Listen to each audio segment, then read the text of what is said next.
Hey, it's Chris, Liege Games. Let's do this. Let's review this little gem behind me, Canopy from Weird City Games. Now, if you're familiar with this, or you think it looks familiar, it's because it was crowdfunded in July of 2020 on Kickstarter, raising about $140,000. They sent me a copy so I could talk about it for you guys. Let me tell you 5 things that I think that you should know about it, my pros, my cons, things you need to be aware of, and whether or not it's right for you. Let's do this.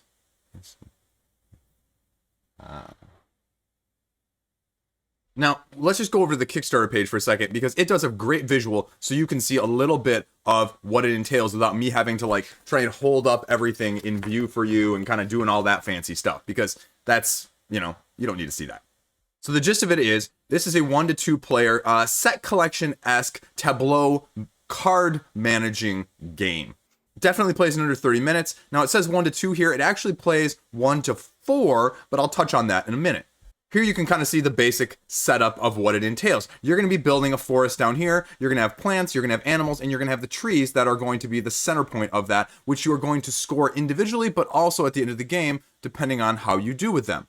Now, the interesting thing is, over these 3 rounds, you are getting rid of everything except the animals and the trees, which score also at the end of the game. The rest of the stuff is just sort of discarded round by round. And things like weather, things like drought, fire, disease that you're having to deal with, but also the plants that are going to be used as part of the set collection in the first place. So here you can see a little bit of more of the details of what's in it. So, I mean, just everything that you see there. I mean, the art is beautiful. That's, besides the point nowadays, because, everything is beautiful. Now, I don't have a copy of the deluxe edition. They just gave me a copy of the retail edition, and the stretch goals are included as well.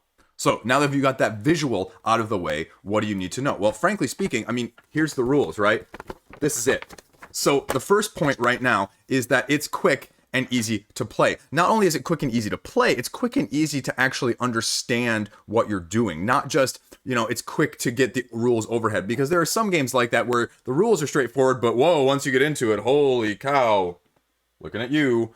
And so that's the challenge. And it was very straightforward. I mean, it plays in 30 minutes or less, definitely less after even like 1 play. So that is something that is positive that you can, take to the bank in terms of light, easy card games. The second point that I'm going to put out, and this is going to sound a little weird, but it also holds a lot of weight, is the first thing that my wife said to me when we finished it the first time. And she said, I'll play that again. Which, boom! I don't know about you, but as my primary playing partner, to get her to endorse a game, to be willing to play it again, to not have to say, hey, honey, twist your arm, do you want to play something? To have things like that cannot be understated if you are in a position where I am, because there have definitely been other games that I say, you know what, I really love this game. And she's like, I'm looking at you, Bullet. I love Bullet. And she just will not play that with me. So that, again, cannot be understated. The appeal from a mass market, from a non-hobby, waist-deep person is awesome. Now, the third point is both a pro and a con. I think this game, to give you, if you are a little bit deeper in the hobby, you're going to want to use the advanced deck that comes with it. The advanced deck that, gives it another level. Because otherwise, the basic deck is probably going to get a little bit old after several plays. Now, again, not anything wrong with that, and it definitely wouldn't get old if you only played it like once a month or something, but as a light, quick, filler card game, I can imagine that it's going to fill a spot where you want to play it more. You want to have the ability to have easier access to things like this so that they just get to the table so you can play something. And so it's going to need the advanced deck after several plays, in my opinion.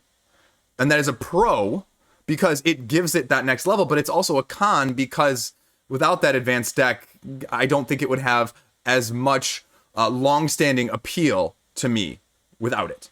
And it just adds a little bit of everything more in terms of the animals, the plant set collections, and the environment, or the weather side of things. So it just adds a little bit more, so you're not always, okay, I can predict this.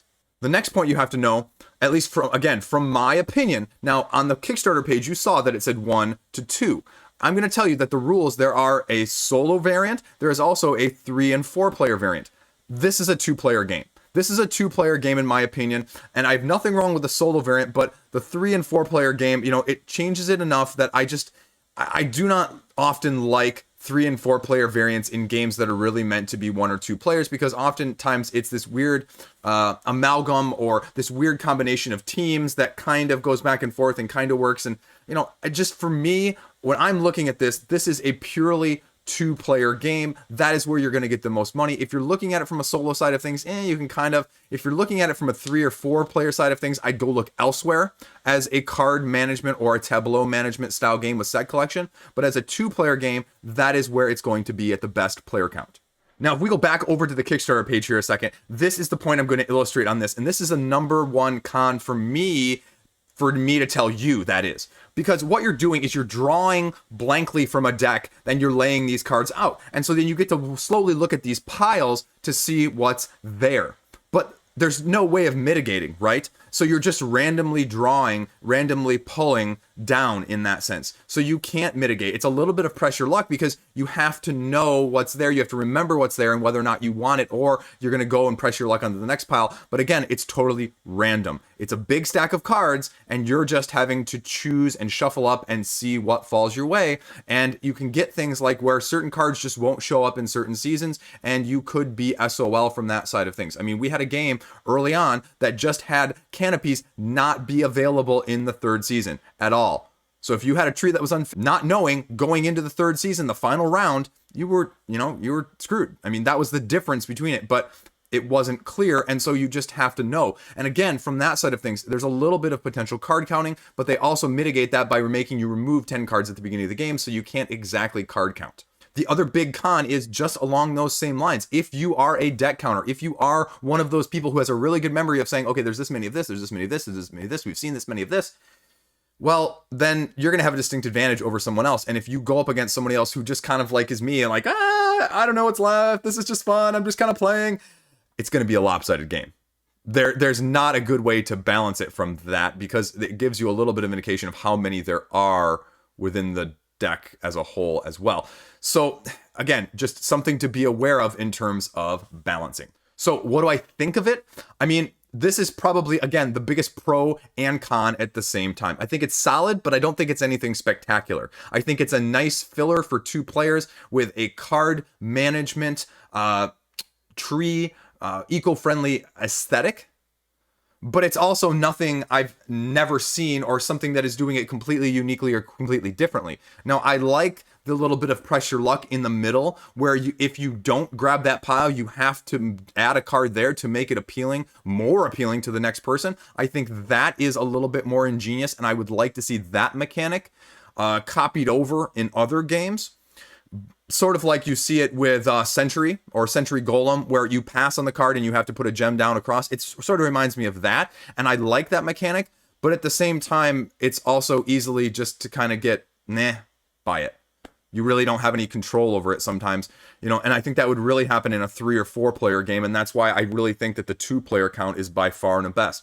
But if you're looking for something 1 or 3 and 4 players from these side of things, like I said a minute ago, I would go look elsewhere. I don't think that's where this game shines. I think you're going to find better solo card management tableau builders out there, and I think you're going to find better 3 and 4. But if you're looking for something 2 player that is a little bit different with this theme, I think you should definitely give it a shout out and definitely give it a check out, especially if you can get one of those Kickstarter copies with all of the stretch goals and the advanced deck and the little shifting seasons things. I think that's going to give it just a notch above some of the more simplistic 2-player card games that are going to become a little bit dreary after a few plays. So there you go. That is Canopy. If you're interested, go check it out. Weird City Games. Thanks for watching.